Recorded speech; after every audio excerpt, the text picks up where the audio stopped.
नमस्कार विद्यार्थी मित्रो, सकारात्मक विचाराचे सामर्थ्य आणि नकारात्मक विचाराची दुर्बलता या अनुषंगाने आज आपण बोलणार आहोत। सकारात्मक विचाराचे सामर्थ्य आपण लक्षात घेतल्यानंतर आपण सकारात्मक विचाराच्या साधनेचा विचार करू शकतो। कारण ज्या गोष्टी महत्त्वाच्या असतात ते सर्वसाधारण मनुष्य करण्याकडे प्रवृत्त होत असतो।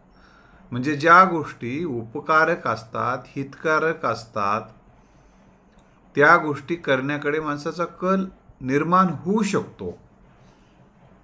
आणि सकारात्मक विचारामध्ये हित आहे ही गोष्ट आपण वारंवार आपल्या मनाला सांगितली पाहिजे। सकारात्मक विचारामुळे आपल्या जीवनामध्ये अनेक सकारात्मक बदल घडून येतात। सकारात्मक बदलाचा परिणाम म्हणजे सुख, समाधान, आनंद, शांती आपल्या मनाला प्राप्त होऊ शकते आणि यातूनच आपली सकारात्मकता कृती आणि उक्तीत वाढते। याचा परिणाम म्हणून आपल्याला यश मिळायला मदत होत असते। मित्रो, आणि जेव्हा सकारात्मकता वाढते तेव्हा आपलं चित्त शुद्ध व्हायला मदत होते। चित्त शुद्ध तरी शत्रू मित्र होती, व्याघ्र न खाती तया। म्हणजे चित्त शुद्ध असेल तर शत्रू सुद्धा मित्र होतात, त्याला वाघ सुद्धा खाऊ शकत नाही।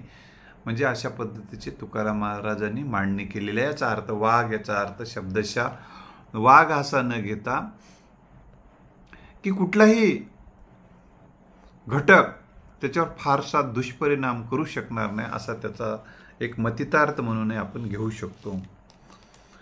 आणि जेव्हा सकारात्मक विचार, सकारात्मक भावना आणि सकारात्मक कल्पना माणसाच्या मनामध्ये स्थिरावतात, त्याच त्या सकारात्मक भावना, सकारात्मक विचार, सकारात्मक कल्पना करण्याची सवय माणसाला लागते। त्यामुळे चित्त शुद्ध होते। चित्तातला मळ दूर व्हायला मदत होते।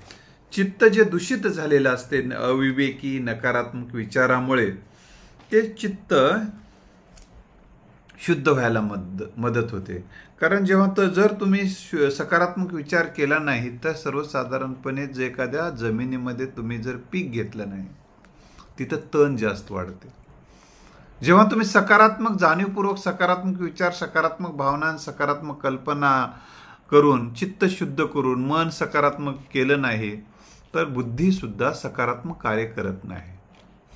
त्यामुळे चित्त जे दूषित होते ते अविवेकी आणि नकारात्मक विचाराने, आणि जेव्हा चित्त अशुद्ध होते तेव्हा मनामध्ये अनास्था निर्माण होते, औदासीन्य निर्माण होते। म्हणजे काहीच करावं वाटत नाही, केलं तरी वाईट करावं वाटते।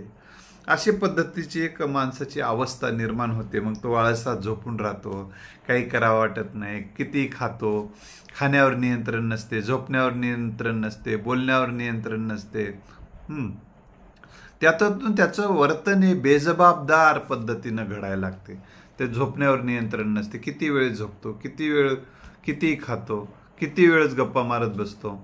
आणि त्याच्या जगण्याला एक म्हणजे एखाद्या जहाज, समजा ज्या होकायंत्रच नाही असं जहाज समुद्रात सोडून देण्यासारखं होऊन जाते। मग त्या जीवनालाच दिशा राहत नाही जेव्हा माणूस अविवेकी विचार करायला लागतो। मग अविवेकी विचार चित्त जसं अशुद्ध होऊन जाते तसं अविवेकी आणि नकारात्मक विचारामुळे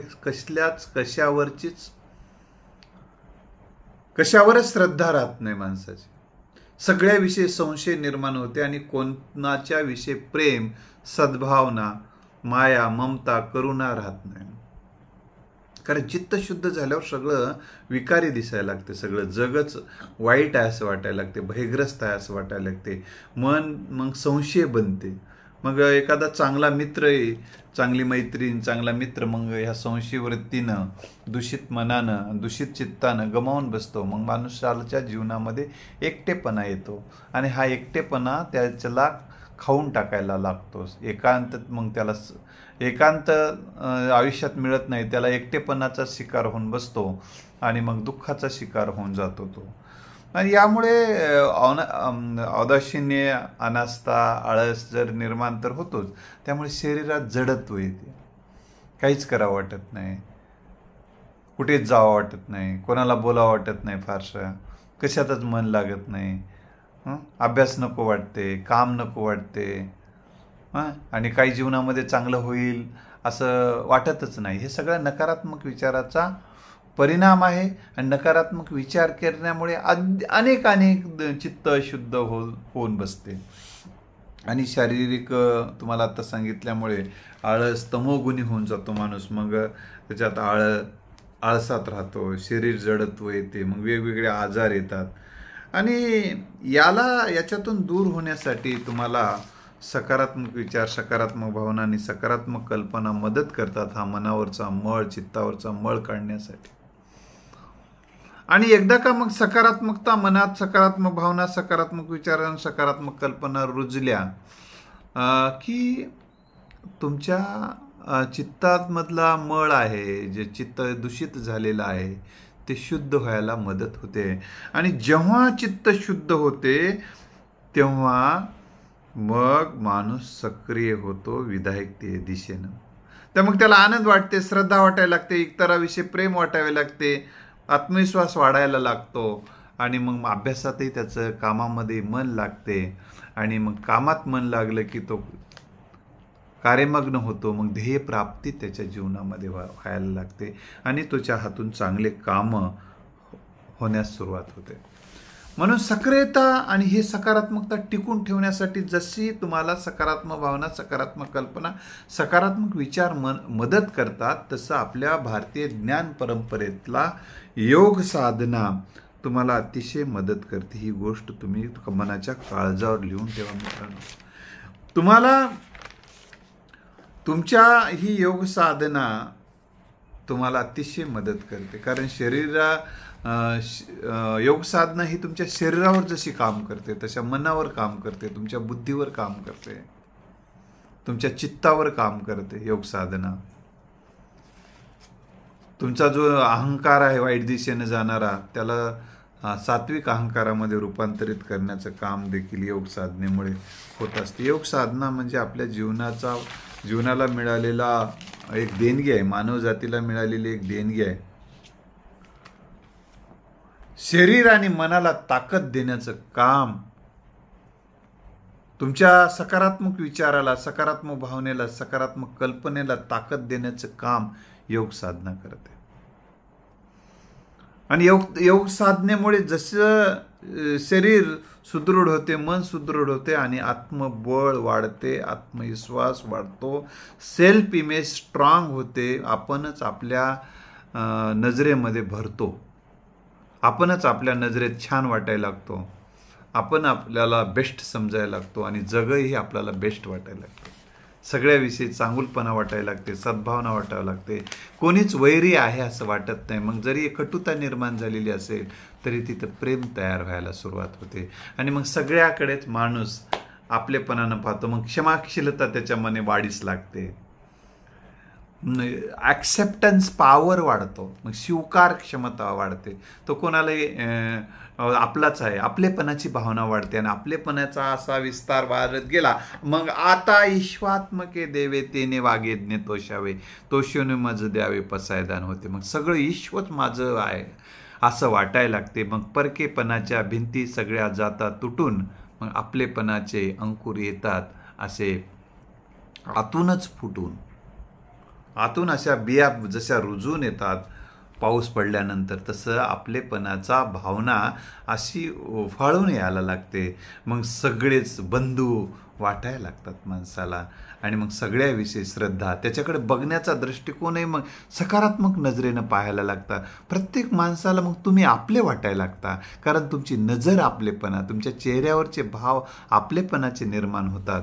आणि मग तुमच्याकडे बघलेला माणूस तुमच्याकडे आकर्षित होतो. मग तुमचं पर्सनॅलिटी चुंबकीय, मॅग्नेटिक पर्सनॅलिटी बनते. मग तुम्ही सगळ्याला तुमच्याकडे बघल्याबरोबरच तुम्ही त्यांना आकर्षित करून घेता आणि सगळ्यांना वाटते हा माणूस आपला आहे असं वाटते. ही आपलेपणाची भावना निर्माण करण्याचं काम, त्याचा पाया सकारात्मक भावना, सकारात्मक कल्पना, सकारात्मक विचार करतात आणि तुमचं अंतर्बाह्य तुम्ही शुद्ध वाटायला लागता. कसं शुद्ध वाटायला लागतं मी तुम्हाला त्याच्याबद्दलही सांगतो. जेव्हा तुम्ही सकारात्मक व्हायला लागता, सकारात्मक भावना, सकारात्मक कल्पनाने तुमचं चित्त जेव्हा समाधान वाटते, तेव्हा माणूस जेव्हा आहारसुद्धा चांगला घेतो, चांगला आहार घ्यायला लागतो, वाईट आहारापासून दूर जातो. मग त्यामुळे काय होतं, तुमचा अन्नमय कोशही चांगला होऊन जातो.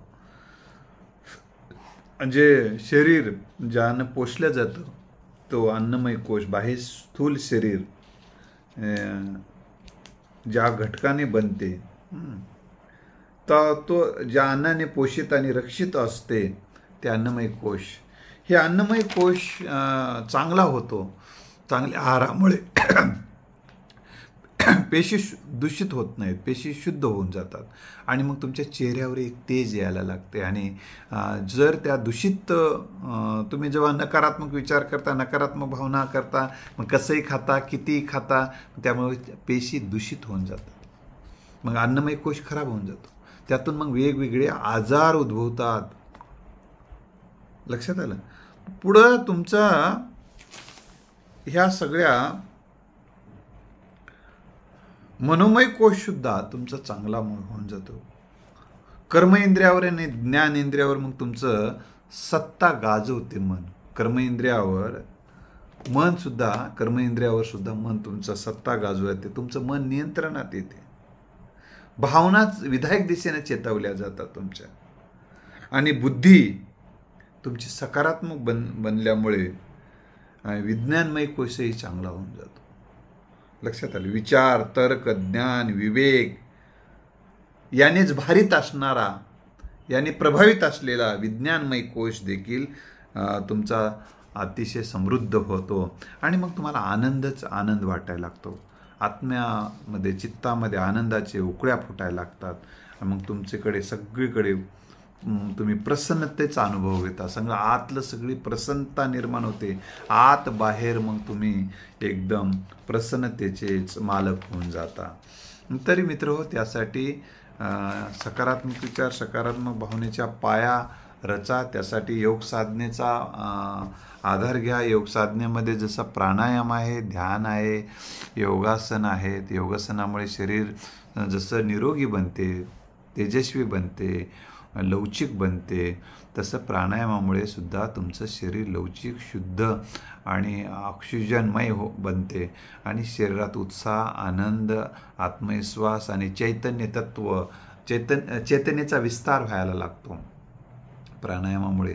ध्यानामुळे तुमच्या मनामध्ये समाधान, आनंद वाढीस लागते आणि सगळं सृष्टीबद्दलचा एक प्रेम आणि सकारात्मक भावनेचा ध्यानामुळे सकारात्मक भावना विकसित होतात आणि सगळं जगणंच आनंदीमय होऊन जाते. मग तर हे आनंदीमय जगणं तुमच्यामध्ये निर्माण करण्याचं सामर्थ्य आपल्या भारतीय ज्ञान परंपरेतील योग साधनेत आहे. योग साधनेचे वेगवेगळे अंग आहे. अष्टांग योग हा एक तुम्ही जर सगळा समजून घेतला, अष्टांग योग काय, तर ह्या अष्टांग योगाचा परिचय मी पुढच्या भागामध्ये तुम्हाला देणार आहे. म्हणजे योगाचा चांगला अभ्यास होईल. कारण योग साधना ही ज्ञान परंपरेतली समृद्ध अशी स्थिती आहे आणि याचा पाया सकारात्मक विचार आणि सकारात्मक भावना आणि सकारात्मक कल्पनावर तुम्हाला आधारलेला आहे. म्हणून सकारात्मक कल्पना, सकारात्मक विचार आणि सकारात्मक भावना ह्या तुमच्या योग साधनेने अधिक प्रबळ होतात आणि सकारात्मक भावना, सकारात्मक विचार आणि सकारात्मक कल्पने योग साधना चांगली घडते. ते एकमेकासाठी पूरक आहेत. जसं एक योग साधनेमध्ये प्रगती होते, त्याचबरोबर तुमच्या सुखात, समाधानात, आनंदात होते आणि तुमची सक्रियता वाढते, एकाग्रता वाढते आणि तुमची स्मरणशक्ती वाढते आणि त्याच्यामुळे तुमचा अभ्यासातही मन लागते आणि अभ्यासात मन लागले की मग तुमची स्मरणशक्ती आधीच वाढलेली आहे, आकलन क्षमता वाढते आणि आकलन जे काही वाचायला लागला ते लक्षात राहते. लक्षात राहिलेलं आठवायला लागते. आठवलेलं तुम्ही जेव्हा लिहायला लागता तेव्हा लिहायलासुद्धा पट लिहिणे होते आणि त्याच्यातून तुम्हाला यश प्राप्त व्हायला मदत होते. म्हणून योग साधना ही तुमच्या जीवनाचा अविभाज्य करा विद्यार्थी मित्रांनो.